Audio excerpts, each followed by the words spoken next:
I first joined Parliament at the monsoon session last year, there was this debate on Ops Sindoor, and I was fielded for that debate. And in that time, I did point out to our parliamentarians. I said that the real credit has to go to the members of our armed forces at all levels, who have within 3 to 4 days of the conflict with Pakistan has brought them to their knees and really brought them to a situation where they've had to sue for a ceasefire. And that is, I think, the important outcome of Ops Sindoor.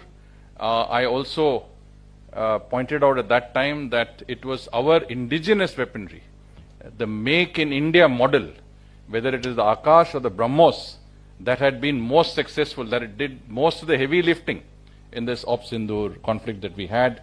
And this is also a testimony to the success of an Atmanirbhar policy in the defense sector, and something that we will continue to speak on as we go along.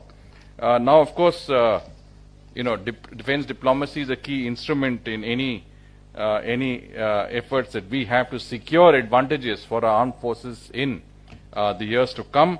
And how do we secure that? We do that through several levels of engagement, whether it is military to military contacts of that nature that was practiced by General Dhingra when he was military attaché in Washington, D.C., or it is joint exercises, it's training exercises, it's arms cooperation, strategic dialogues, or it is through interoperability, as we call it, through which we advance our security cooperation with other nations.